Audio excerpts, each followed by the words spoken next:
Step number 2. Starting formal reading instruction. Now it's time to start to learn the letters and the most common sound they make. This is an essential piece of the puzzle. So how are we going to do this? As we introduce new concepts, what the child learns must build upon what he or she already knows. I repeat, what the child learns must build upon what he or she already knows. This is very important. Don't go from super simple to super advanced, or worse, try to teach everything at the same time. I know it looks very logic and very obvious, but this happens many times and we do it without even realizing, and we leave children like this. Very confused children indeed. Okay, let's look now at the principles behind the order of introduction of sounds for beginner readers.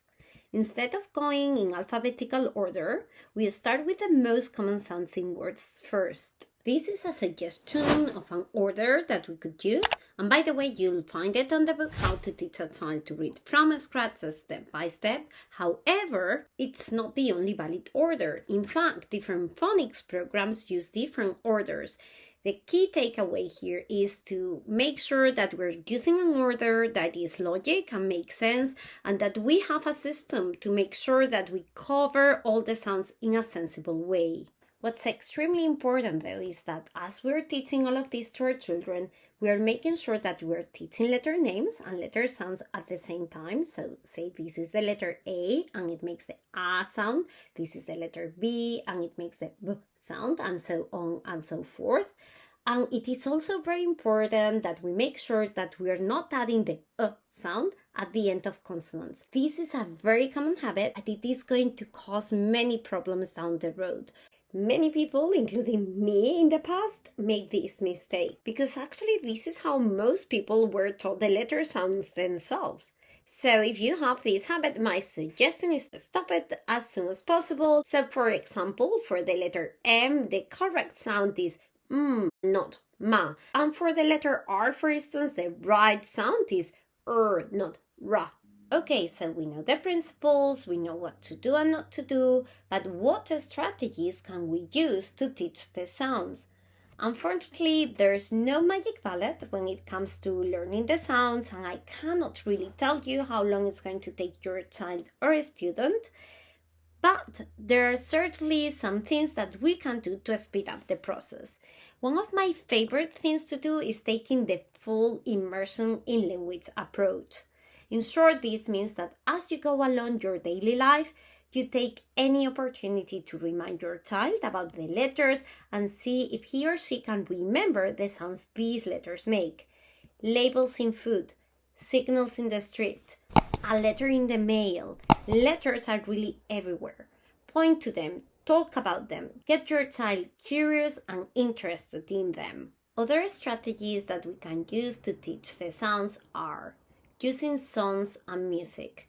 We know that children love music and can learn so much from it, so take full advantage of this. But what I'd encourage you to do is to use this tool in a strategic way. Pick songs that are only about the letter that you're teaching your child at that specific point, for instance, so you do not overwhelm him or her. Maybe pick songs that teach letter names and letter sounds at the same time, because we know how important that is. Of course, you can also use fun and engaging alphabet worksheets, and in that regard, you can actually check our free worksheets to learn the alphabet. We'll leave you links to those on the video description. And we can also use kinetic activities. There are many things that we can do with Play-Doh and play foam, like molding letters. There are even sets to learn the alphabet. There are also other manipulatives like letter magnets or letter tiles that can be very useful at this point. More things that we can do to teach the sounds. Games, letter bingo, walk to the sound game, initial sounds drawing competition or challenge.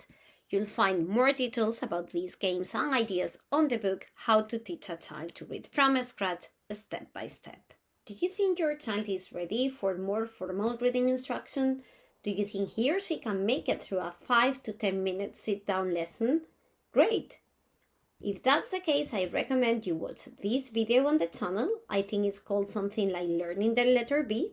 Don't worry, I'll leave you the link on the video description. And of course, you'll also have the lesson script on the book How to Teach a Child to Read from Scratch, step by step. Step number 3. Starting to blend the sounds. As you go along teaching the sounds, you can start sounding out words with your child. You can start to do this when you observe that your child can recognize at least some letter sounds without hesitation. This means that he or she has developed an automatic reflex. To check if your child has developed that automatic reflex, take some random alphabet cards and ask your child to say the letter sounds. Was she or he able to say the sounds confidently? If so, this is when the fun really begins. When you are starting out, start blending VC words. These are vowel consonant words such as at or in, and CVC words, consonant vowel consonant words such as mat or pet, containing letters and sounds that your child has already mastered. Start by modeling first when you're just getting started and work one-on-one as much as possible. In our library of free resources, you'll find a CVC word list that can help you get started. You'll find all the details on the video description. How to model. There are 2 types of blending: broken or choppy blending and smooth or continuous blending. Broken or choppy blending goes like this. Say you're reading a 3-letter CVC word such as mad. Point to the first letter and say its sound. Pause for a second. Point to the second letter and say its sound. Ah. Pause for a second. Point to the third letter and say its sound. T. Do this process 3 times, going faster and faster. At, at, mat. Smooth or continuous blending is all about stretching the sounds. Mat, mat. Combine both types of blending and find out which one suits your child or student better. However, bear in mind that the smooth blending is not possible for all sounds. We have stop sounds in English such as b, k, d, g, etc. You simply can't stretch these sounds. We explain all of these in more detail on the book How to Teach a Child to Read from Scratch, step by step. Step number 4. Reading more complicated words. After your child has mastered CVC words, it's time to move to CCVC words such as flip or crab, and CCVCC words such as draft or plant. These are actually words that include what are normally referred to as consonant blends or consonant clusters. On the book How to Teach a Child to Read from Scratch, step by step, you'll find out how to get a free sample of a list of words with initial consonant blends. At this point, you're probably wondering, what about high-frequency words? High-frequency words are normally just referred to as sight words. This is because of the common belief that they have to be memorized and learned just by sight alone. Sometimes certain memorization techniques such as word shapes are used to teach these words. However, in my opinion, the best way to teach high-frequency words is using phonics. I know you're probably very surprised by what I have just said, because it goes against the grain. Most people think that that's not possible since these words follow non-regular spelling patterns. But the truth of the matter is that while some have non-regular spellings, contrary to popular belief, only a small portion of them are truly irregular. According to an analysis carried out by the Learning Reading Hub, more than 70% of these words are phonetically decodable. I go in way more detail on this topic in this video. The link will be on the video description. On the book How to Teach a Child to Read from Scratch, step by step, and on our master word list, I even give you a sequence of introduction of these words following phonics principles. Step number 5. Introducing digraphs. In English, sometimes two consonants team up to make a new sound. For instance, CH to make the ch sound, chat, church.